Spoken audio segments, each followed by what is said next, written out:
Good morning, কেমন আছো বলো তো সবাই? আশা করছি তোমরা সবাই ভালো আছো, আর আমরাও না বেশ ভালো আছি। আমার আরও একটি নতুন ব্লগে আবারও তোমাদেরকে স্বাগত জানাচ্ছি। তো সকাল সকাল চাটা খেয়ে দেখো এদিকে বিছানা তুলতে চলে এলাম। এখন আর সকাল সকাল নয়, চা খেয়েছি অনেকটা সময় হয়েছে। তারপর ভিডিওর একটু কাজটা বাকি ছিল, সেটাও কমপ্লিট করে নিয়েছি। আর এই মুহূর্তে বিছানাটা তুলে নিচ্ছি, আর মিঠিও চলে এসেছিল যথারীতি। তো সে বসে বসে ঘরে টিভি দেখছে, তারও স্নান হয়ে গেছে। দাদা এই বিছানাটাকে ঝাড়ু ঠাড়ু দিয়ে একদম পরিষ্কার করে নিচ্ছি। অ্যাকচুয়ালি বিছানা ঝাড়ু দেওয়ার মানে হচ্ছে বেড কভারটা যাতে টান টান হয়ে থাকে, সেই কারণেই। আর সমস্তটা একটু টাচ আপ করে নিচ্ছি। জানোই তো প্রতিদিন এই কাজটা আমার করতে হয়, আর প্রতিদিন করতে করতে এমন একটা অভ্যাস হয়ে গেছে না, এখন যেমন একবেলা যদি এই কাজগুলো না করি না, পরের বেলা না কাজগুলো দ্বিগুণভাবে আমার উপর এসে পড়ে, জানো তো। আর একটা গোছানো সংসারের স্বপ্ন কিন্তু প্রত্যেকটা মেয়েরই থাকে, তাই না? দেখবে মেয়েরা জীবনে মানে যখন থেকেই সংসারে ঢুকেছে, ঠিক তখন থেকেই তাদের শুধুমাত্র একটাই চিন্তা ভাবনা, সংসার গোছানো, তাই না? কি করে সংসারটাকে সুন্দর করে রাখা যায়, কি করে সংসারের মানুষগুলোকে ভালো রাখা যায়, এই চিন্তা ভাবনা করতে করতেই না তাদের দিনটা কেটে যায়, তাই না? তো সেই কারণে না সংসার গোছাতে গোছাতে বলো বা সংসারের কাজকর্ম করতে করতে বলো, দেখবে আমাদের কি করে যে দিনটা কেটে যায় সেটাই বোঝা যায় না, তাই না?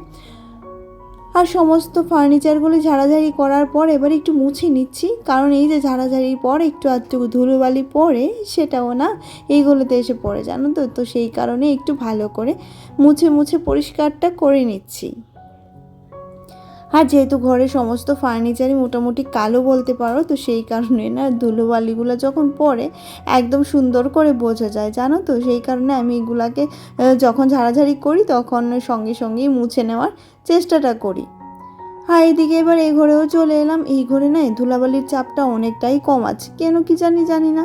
এই ঘরে কিন্তু প্রত্যেকটাই জানালা খোলা থাকে, কিন্তু ওই যে আমাদের পেছনের যে বেডরুমটা, সেটাতে কিন্তু জানালা খোলা থাকে না, অথচ নোংরাটা কিন্তু সেই ঘরটাই হয়। উল্টা পাল্টা একটা ব্যাপার আর কি।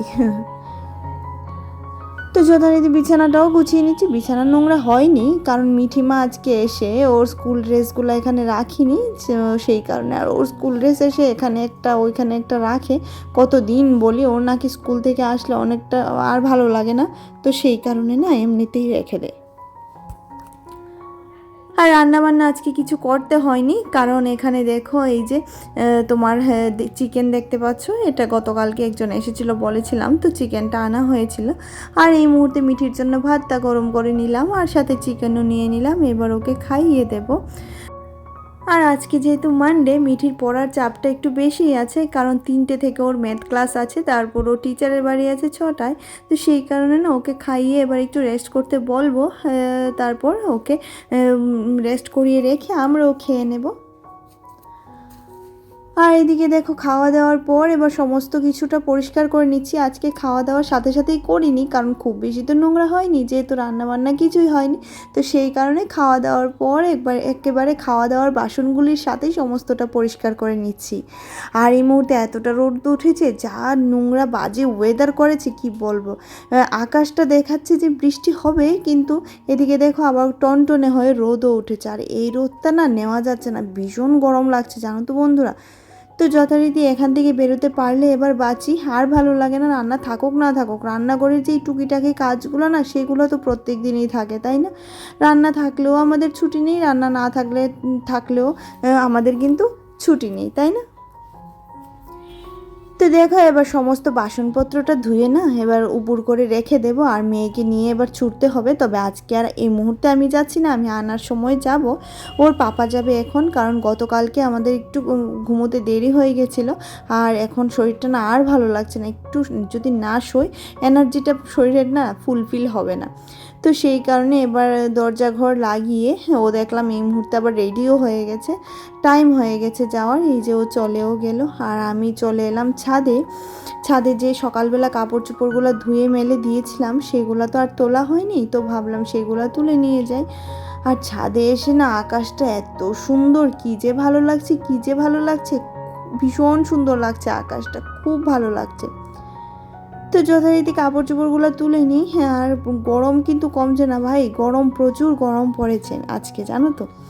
তো গরমের সিজন তো গরম পড়বেই, তাই না, সেটা তো আর বলে কোনো লাভ নেই। তো যথারীতি সমস্তটা কাপড় চোপড় তুলে নিয়ে এবার একটু রেস্ট করব, তারপর মেয়েকে আনতে যাব, আর তারপর তো অন্যান্য কাজ বাজ সমস্ত আছেই।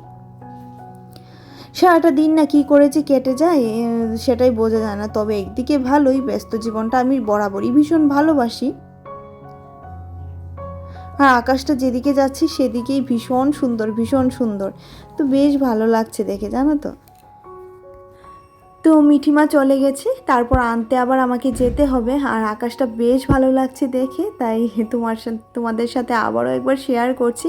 আজকে না আকাশের বিভিন্ন রূপ দেখা যাচ্ছে, জানো তো। এদিকে দেখো আবার কিছুটা কালো মেঘ আমাদের বাড়ির ছাদের উপর। মনে হচ্ছে এই মুহূর্তে আমাদের বাড়ির ছাদটাতে ধপাস করে কি একটু বৃষ্টি হবে, কিন্তু হবে না আশা করছি। আর এই যে কাপড় চোপড় নিয়ে নিলাম, চলো তাহলে এবার ঘরে যাই। আর ঘরে যেতে না যেতেই না ধপাস করে একটা বৃষ্টি চলে এসেছে, এই এলো আর গেল, এইটুকুই যা। তো তারপর ওকে আনার সময় দেখছি আজকে যেহেতু ফিরা রথ, মানে আজকে যেহেতু জগন্নাথ দেব ওনার বাড়ি চলে যাবেন, তো আবারও রাস্তায় মাসির বাড়ি থেকে বাড়ি যাচ্ছেন, তো সেই কারণে না এদিকে দেখছি রথ নিয়ে বেরিয়েছে। আমি ওই ফাঁকে একটু রথের দড়িটা টেনে নিলাম, যেহেতু উল্টো রথের দড়িটা টেনে নিলাম, যেহেতু সোজা রথটা আমার টানা হয়নি, কারণ বেরোতে পারিনি তো সেই কারণে। আর এদিকে মিঠিমাকে নিয়ে ছুটলাম, মিঠিমাও দেখছে যে কোথায় রথ দেখা যাচ্ছে বা কি। সে তো টিচারের বাড়ির উপর থেকে দেখছিল দাঁড়িয়ে দাঁড়িয়ে, তারপর আবার এখানে এসে দেখছে। এখানে ছিল আবার 3খানা রথ, জানো তো। বেশ ভালোই লাগে রাস্তাঘাটে এরকম রথ টথ দেখতে বেরোতে, কিন্তু এতটা জ্যাম ছিল, আসতে না অনেকটাই দেরি হয়ে গেছিলো মিঠিমাকে নিতে।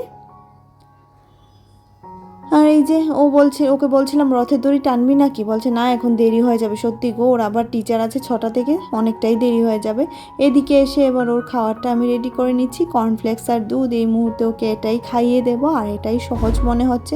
সে বলছিল একবার যে টিফিন বানিয়ে দিতে, কিন্তু এই মুহূর্তে না আমার একটুকু সময় নেই, জানো তো। ওকে খাইয়ে দাইয়ে রেডি করে পাঠাতে হবে। তারপর ওকে ম্যামের বাড়ির জন্য পাঠিয়ে দিলাম। আর ওর পাপা আমাকে ফোন করে বলছিল যে আকাশে গিয়ে দেখো যে রংধনু উঠেছে। হ্যাঁ, উঠে দেখলাম সত্যি। আর প্রত্যেকে না ছাদের উপর উঠে ছবি তুলছে, আমারও বেশ ভালো লাগছিল, আমিও না ছবি তুলছিলাম। ভীষণ ভালো লাগে না এরকম রংধনু দেখতে, বেশ ভালো লাগছিল। তো ছবি টবি তোলার পর ছাদ থেকে নেমে গেছিলাম, আর অনেকটাই সুন্দর লাগছিল রংধনুটা। জানি না তোমরা ক্যামেরাতে কতটুকু বুঝতে পারছো, বাট আমি দাঁড়িয়েছিলাম, আমার বেশ ভালো লাগছিল। আর আমি তখনই এখান থেকে নেমে গেছিলাম এটা দেখার পর, কারণ ঘরদোর ঝাড়ু দিয়ে সন্ধে দিতে হবে, পুজো দিতে হবে, মানে বিকেলের কাজগুলো সবগুলোই ধরা রয়ে গেছে বলতে গেলে। তো সেই কারণে না নেমে গেছিলাম। তারপর হঠাৎ করে দেখছি এমন সুন্দর ওয়েদার করেছে, জানো তো। মনে হচ্ছে না আকাশের গায়ে ওই যে রংধনুটা উঠেছে, মনে হচ্ছে রংধনু 7টা রঙেই না ছিটকে পড়েছে আকাশে। তো সেই কারণে এটা দেখতে আবার উঠে পড়লাম। তোমরা দেখো কি সুন্দর লাগছে এই মুহূর্তে, বেশ ভালো লাগছে।